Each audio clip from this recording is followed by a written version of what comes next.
Hello everyone, and welcome to the channel Who Created It and How. Today we're embarking on an incredible journey through time to answer a massive question. How did we build our cities? From dusty ancient settlements to the sprawling, glittering metropolises of today, the story of cities is the story of human ingenuity, ambition, and community. So, grab your hard hats, and let's start digging into the past. Thousands of years ago, our ancestors were nomads, constantly on the move. So what changed? What made us decide to settle down? The answer, in a word, is agriculture. Around 10,000 BCE, in a region called the Fertile Crescent, humans figured out how to domesticate plants and animals. This agricultural revolution was a game changer. For the first time, we could produce a surplus of food, meaning not everyone had to be a farmer. This stability allowed people to gather in one place, forming the very first permanent settlements. Think of places like Jericho or Çatalhöyük in modern-day Turkey. These weren't cities as we know them, but they were the crucial first step. People started building mud brick houses, creating pottery, and trading with nearby groups. It was the dawn of a new era, the birth of the village. But a village isn't a city. What took us to the next level? Let's travel forward to ancient Mesopotamia, the land between the Tigris and Euphrates rivers, around 4000 BCE. Here we see the rise of the world's first true cities, like Uruk and Ur. The key innovation was large-scale organization. To manage the rivers for irrigation, people had to work together. This required leadership, planning, and a system of rules. Leaders emerged, priests and kings, who organized massive public works projects, canals, temples, and defensive walls. With a stable food supply and organized labor, populations boomed. People specialized in different jobs: potters, weavers, soldiers, scribes. This division of labor is a hallmark of urban life, and with scribes came writing, developed initially to keep track of grain and taxes. Suddenly, we had administration, law, and recorded history, all born from the challenge of living together in large numbers. The city wasn't just a place to live, it was an engine of civilization. Now let's hop over to ancient Rome, the undisputed master of city building in the classical world. The Romans didn't just build cities, they perfected them. What was their secret? Engineering and infrastructure on an unprecedented scale. The Romans understood that for a city to thrive, it needed more than just walls and houses. It needed systems.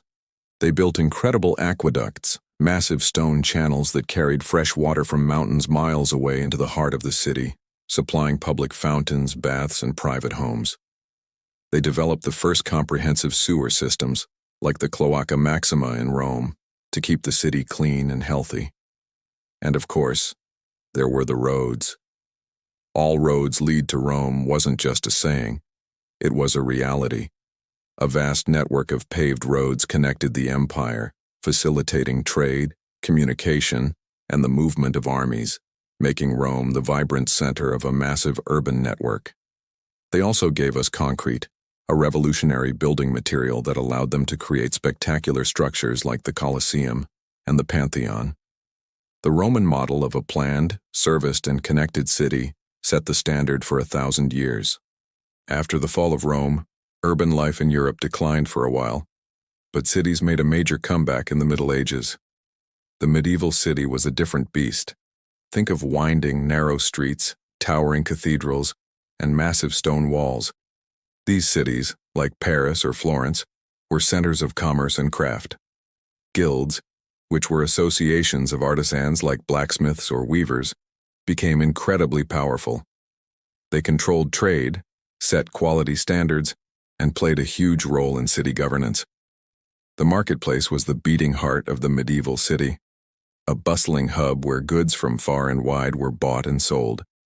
And overlooking it all was often a magnificent cathedral, a testament not just to faith but to the collective wealth, skill, and ambition of the city's inhabitants.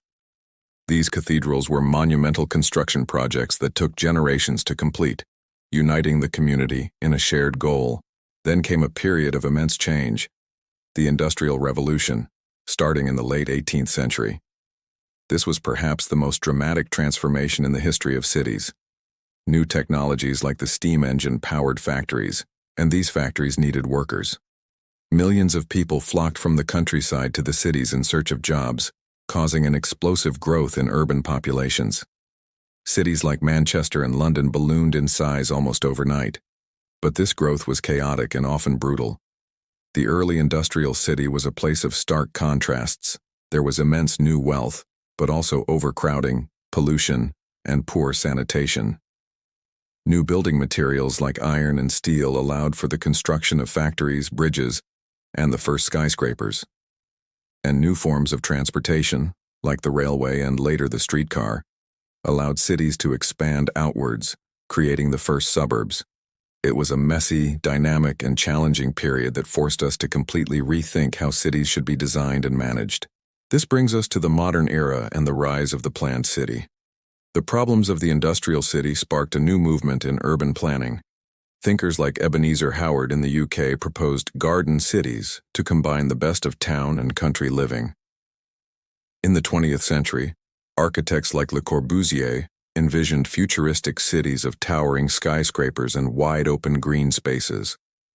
One of the most famous examples of a planned capital is Brasilia in Brazil, designed from scratch in the 1950s. Planners tried to create order out of chaos, separating the city into zones for living, working, and recreation. The car became king, and cities were redesigned with highways and freeways to accommodate it.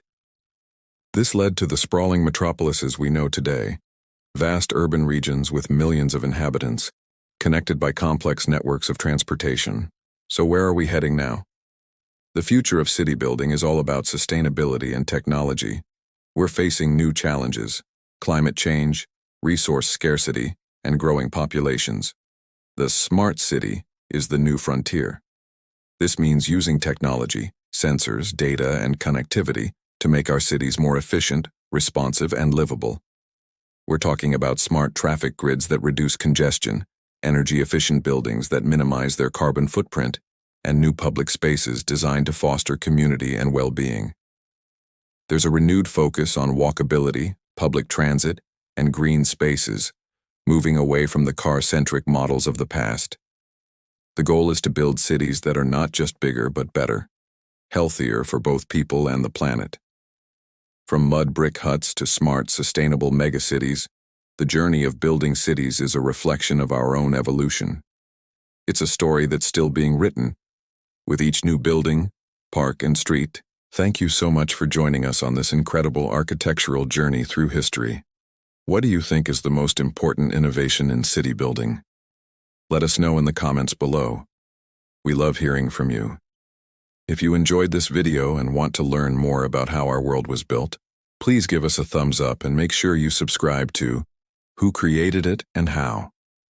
Don't forget to hit that notification bell so you won't miss our next adventure. Thanks for watching, and we'll see you next time.